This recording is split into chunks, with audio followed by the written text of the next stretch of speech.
Shorten with his wife Chloe by his side, now to step up to the stage. This is going to be a very tough moment for the Labor leader Bill Shorten after losing tonight's election.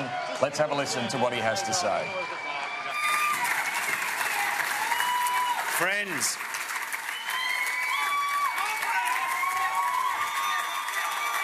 no. Friends. Okay. I appreciate that, thank you. Friends.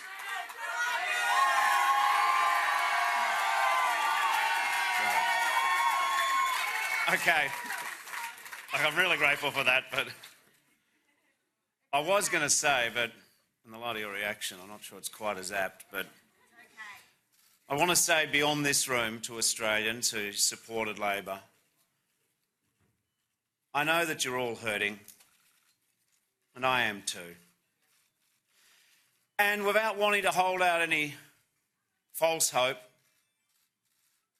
while there are still millions of votes to count and important seats yet to be finalised, it is obvious that Labor will not be able to form the next government. And so,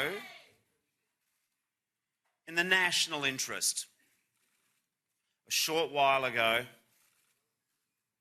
I called Scott Morrison to congratulate him. And I wish Jenny and their daughters all the very best. And above all,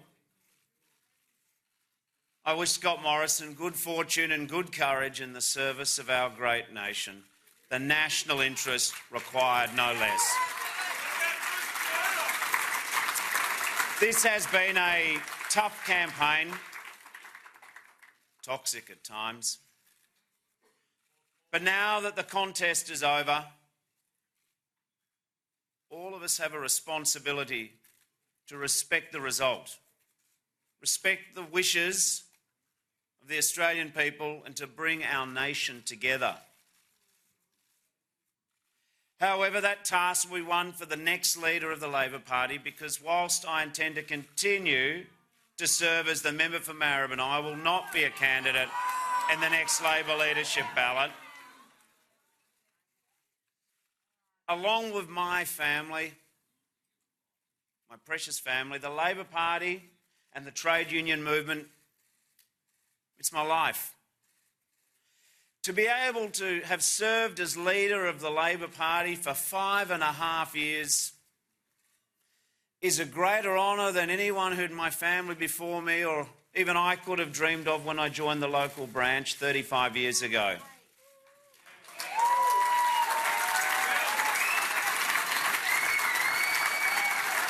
What I have always loved about the Labor Party, and I still do, is the ideas that we champion.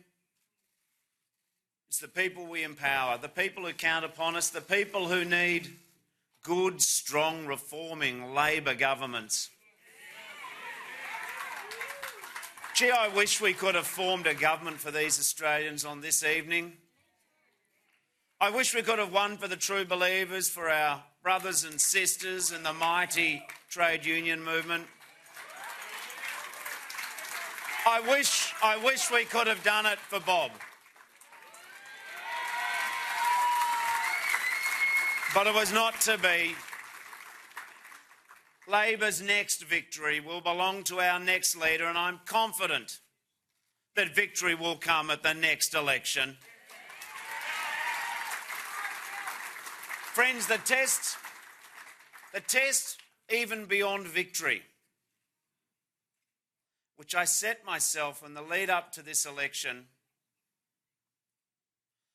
was that at 6 p.m, when the polls closed, when the final votes were cast, I wanted to be able to look at myself in the mirror and say there was nothing more that I could have done. No more ideas that we should have expressed. I want to say to our Labor movement and our Labor Party, All of you can say this. We worked incredibly hard. We advanced ideas. We campaigned on a positive vision. We were upfront and clear about the reforms that both sides of politics have ignored for decades. And we've said loud and clear that Australia needs and needed to take real action on climate change. Clearly, on climate action, amongst others, parts of our nation remain deeply divided. For the sake of the next generation, Australia must find a way forward on climate change. And clearly, the Coalition's arrangements with One Nation and Clive Palmer have heard our vote in a lot of places where it mattered most, particularly in Queensland and New South Wales. Friends, I am disappointed by tonight's results.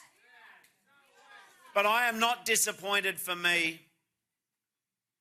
I'll always be proud of the courage and the integrity and the vision that our team showed. I'm disappointed for people who depend upon Labor, but I'm proud that we argued what was right, not what was easy. This is what politics should be in our country. Politics should be the battle of ideas.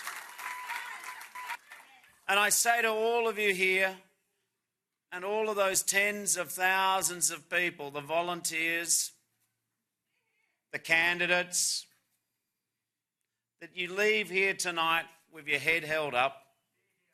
I say carry on the fight. Carry on the fight for a fair go at work,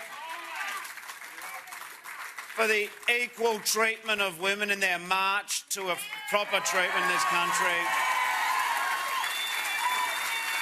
Carry on the fight for our National Disability Insurance Scheme and getting it back on track, for a stronger Medicare and a better deal for pensioners. But above all tonight, I say to all of our supporters, those who push the progressive case for Australia, I say Labor is a great party. We are a resilient and proud movement. And we never give up. Falling down is not our challenge. Standing up again is our mark. Leave here knowing that we've argued for the future. And our time will come. Count upon that. And friends, the only reason I've been able to give everything to this job for the last 2,000 days is because of the love and support of Chloe and our kids.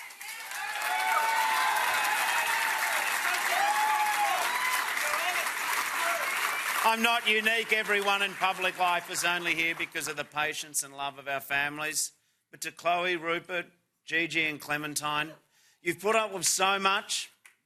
I love you so much. I also want to take the chance to thank all of my parliamentary colleagues for their unity, for their talent and support. In particular, I thank my outstanding Deputy Leader, Tanya Plibersek, Chris Bowen and Penny Wong. I offer my commiserations to all those good Labor candidates who fought well but fallen short, as well as friends who've lost their seats. There are too many people for me to thank individually tonight. They know who they are. I want to say how deeply grateful I am for the guidance and wisdom of my trusted advisors, for the dedication and hard work of my staff, for the brilliant passion and enthusiasm of our whole Labor family, from premiers and former leaders and legends through, of course, to our mighty rank and file. Friends, over the past few weeks, it's remarkable. Millions of Australians have cast their vote and peacefully exercised their disagreements and their right to choose their representatives. People whose ancestors have called this continent home for 60,000 years. and 10,000 resettled refugees, many of whom voted in this election for the first time in their life.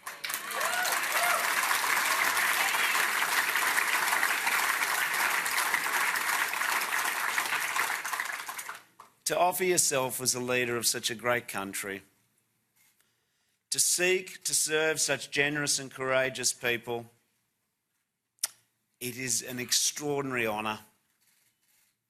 I leave the stage tonight, but I encourage all Australians, particularly young Australians, never lose faith in the power of individuals to make a difference.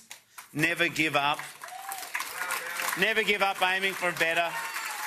Better for your country, better for your future. Because the things that matter most are the things that are worth fighting for. We can't change the past, but my word, we can change the future. Thank you and good night.